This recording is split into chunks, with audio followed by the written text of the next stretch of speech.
അള്ളാഹു ഭൂമിയെ സൃഷ്ടിച്ചപ്പോൾ ഭൂമി കിടന്നിളകാൻ തുടങ്ങി. ഭൂമിയെ ഉറപ്പിച്ചു നിർത്താൻ അള്ളാഹു പർവ്വതങ്ങളെ പടച്ചു.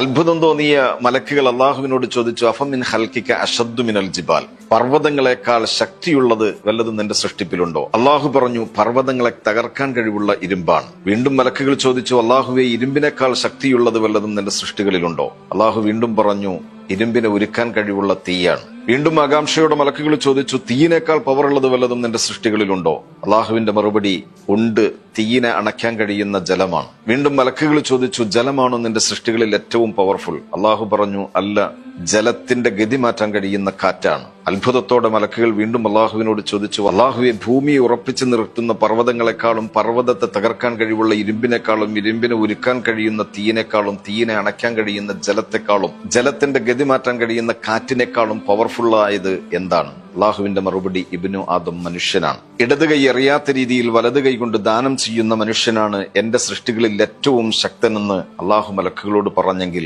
ദാനം ശക്തി ക്ഷയിപ്പിക്കുകയല്ല, മറിച്ച് ശക്തി വർദ്ധിപ്പിക്കുകയാണ് ചെയ്യുന്നതെന്ന് പരിശുദ്ധ ഇസ്ലാം.